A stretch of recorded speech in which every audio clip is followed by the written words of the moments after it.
Say, clap your hands, Yana. Clap your hands if you are here. I hear clapping hands. Yes. Maybe Yana here. Yana, say, I love you, Mommy. I love you, Mommy. I'll teach you.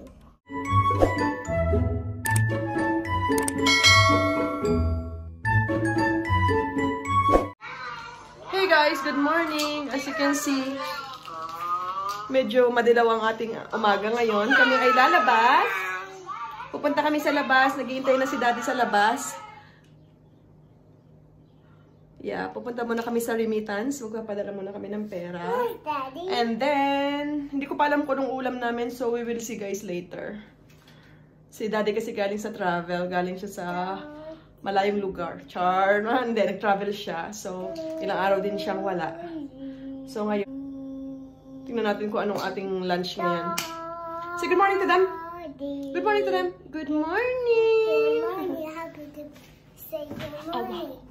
You already said good morning? Oo nga naman. Nagsabi na nga naman ng good morning. So, find your shoes now. Go get it. Alright? So, I think, guys, lagay ko kayo dyan. Yan. Yan. Kunin ko yung bag ko. Ito kasi yung suot ko. Ito ay medyo cute, diba? Pang dress-dressan lang, guys. Dress-dressan lang. Kasi mainit, guys, ngayon. So, teka, yeah. So, tama na yung bag at ganyan, diba? Para kunwari, mamamalingki tayo. Red the day. Pati naman bastos. Naku ako talaga. Okay, come. You will wear this one. Kala. Sorry. Dami who cry. Baby cry? Baby cry? Why baby cry? No? Kala. What are you doing now? What are you doing now?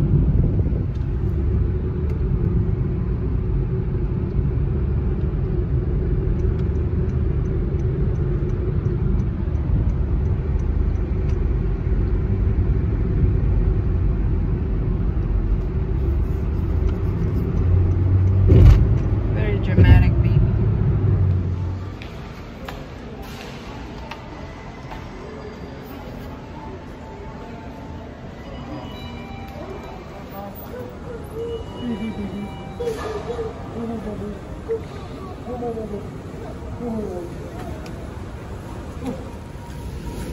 Hindi natatahimik.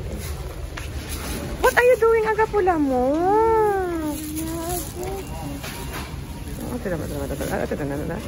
Gagawa talaga ng paraan. Ako kaya na. Parang namumula ako ngayon. Dito lang kami sa bahay. Okay. Tingnan niyo ang aking binili. Pakita sa inyo.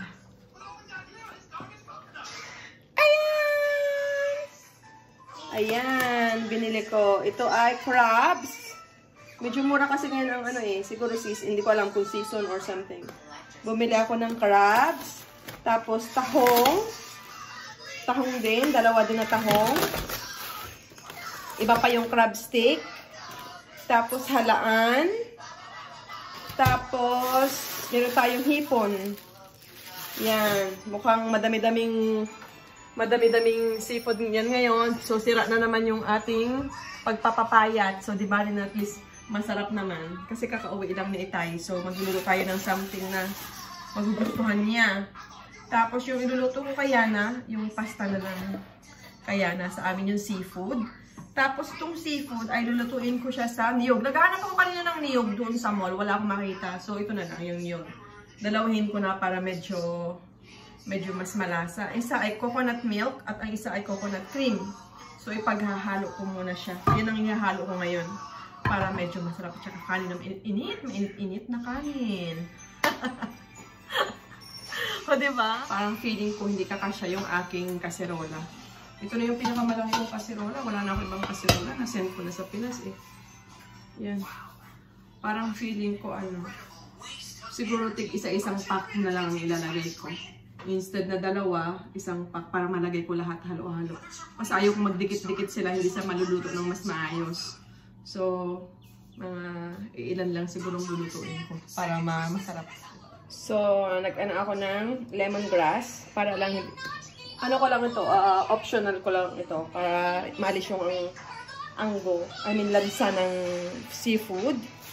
Okay. Ito muna dyan ng basura. Naglagay ako ng lemongrass and then bawang. Kasi yan lang naman ang nagpapalasa eh. Hindi na ako naglagay kasi, iba kasi na ginataan na seafood, naglalagay sila ng gulay. So akin kasi, madami yung seafood ko ngayon. So hindi na kailangan at hindi na magkakasya yung gulay kung sakasakali. So ito lang nilagay ko. Lemongrass and bawang. So ilagay ko muna yung gata. Tsaka bawang. Gata at tsaka bawang. Gata at tsaka bawang. Lagay ko muna gata at tsaka bawang. So ayan na guys. Nilagay ko na ang lemongrass. At tsaka ang bawang. Lagyan ko ng kaunti yung pampalasa.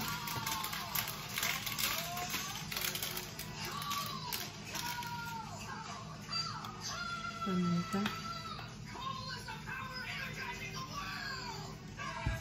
Para pag medyo kumulo na siya, ilagay ko na lang yung uunahin ko muna yung crabs.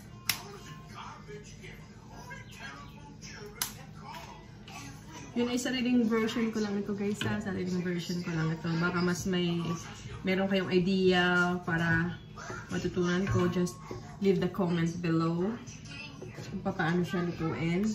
Ito lang kasi yung alam kong lutuin at ito naman medyo effective naman sa asawa ko kasi nagustuhan niya.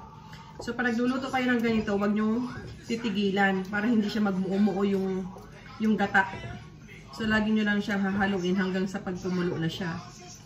So pag kumulo na siya, pwede mo na siyang ilagay muna yung crabs. Kasi crabs yung medyo pinakamalaki at saka medyo it takes time maluto compare sa ibang seafood.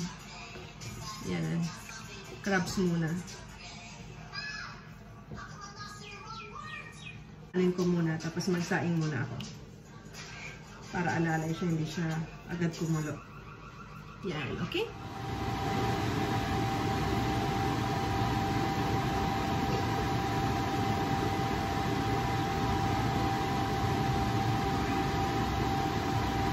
Yeah, and move ko kayo. At the same time guys, nagluto ako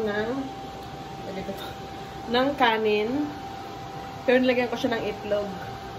Para ihalo ko dito mamaya sa seafood yung itlog para mas masarap. Diba? Ano ko lang yun. Para sa akin lang yan. Kasi may nakain ako dati na seafood mukbang kami dati. Na meron siyang itlog na kasama. Doon yung pagka ang sauce mo ay chili paste yung sauce. Pero kapag natural na coconut milk, hindi pa ako nakakita na may itlog. So, nilagyan ko dun kasi pansarili ko nga, di ba, pang akin. So, I think this is already cooked, guys. Natatanggal na sa kanyang sabihin luto na siya. So, ilalagay ko na, ibabalik ko na yung crabs. Tapos, intayin ko na yung sauce. I mean, yung coconut milk. Medyo, medyo kumonte. Kumbaga sa atin sa Pilipinas, pain-in. Para lahat ng lasa. Kumbaga nasa natin, nasa seafood natin. Bali, dadahan-dahanin ko yung kanyang apoy kasi luto na to. Sabi ko sa'yo, tamo, ang dami. Dadahan-dahanin ko yung kanyang apoy para hindi siya ma-overcook. Gusto ko lang kasi maano yung gusto ko lang maluto yung mag-half yung yung coconut milk. Yan. Para mas masarap.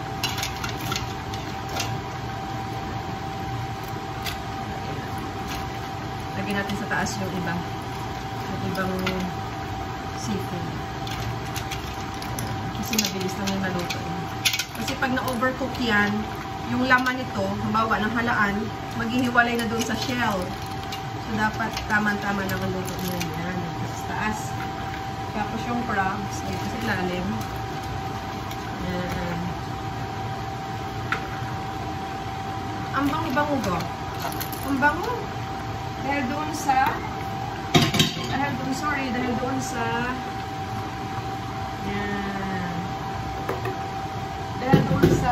sa lemongrass. Yan. Tapos Dahan-dahanin natin yung apoy. Dito yung apoy sa 4 para paintin siya. And then after 10 minutes or 5 minutes, I think this is already ready. Yan na. Tapos na. Wala na. Halos sabaw. Unting-kaunti na lang. So, pwede na yan. Ang galing. Sus, it's not hot. You're too much. It's not hot. Aga pala may I touch it ho. I touch it.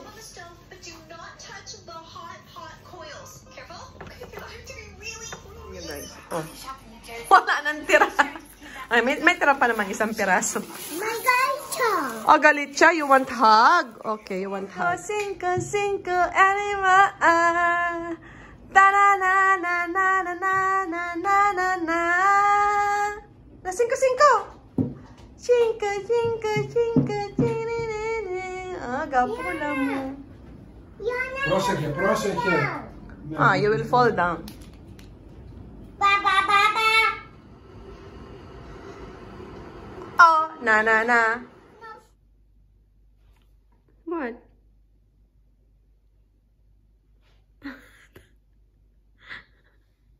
What are you doing? Tell me what you're doing.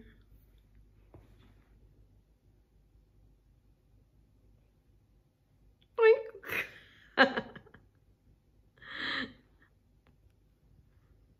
Oink.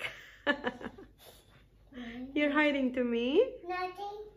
You're hiding to me? Yes. Yeah? Why? Why are you hiding? Where is Yana? Yana, where are you? I can't see Daddy. Did you see Yana? No. Yana, if you are here, clap your hands. I want to see. I want to hear you. I want to feel you. Yana, say ha ha. If Yana here, say ha ha. I don't see Yana. Really, I don't see Yana. You see Yana? No, I don't see Yana. Yana, I want to feel you. Where are you, Yana? Daddy, did you see Yana? Yes, see here, Yana. No, I don't see Yana. Yana, where are you? There, Yana. Say, I love you, Mommy. I love you. My dear Yana. But why I can't see Yana? Yana, sing Yana. I can't see. Did you see Yana? I can't see. Yana, where are you? There, Yana. Look. See Yana, where are you, Yana? There, Yana. Look. You see Yana? Yes, I see you. Say, clap your hands, Yana. Clap your hands if you are here. I hear clapping hands. Yes. Maybe Yana here. Yana, say, I love you, Mommy. I love you, Mommy. I'll teach you. Yana, where are you? I'll teach you, Sanji. Keep them up. Stop it and make my key. Stop, make my key up. Stop my key up.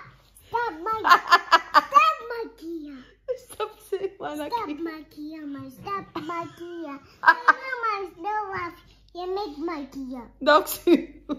My way make my key up. My way make my key up. Why I make Malakia? I'm not making Malakia. They make my key up. Because I can't find you. That's why I'm trying to ask them maybe they find you. I make my key up. May I teach you something? You want to teach me something? Yeah, Okay. teach you to make like this. No. Yana, you are here? It's good. Breathe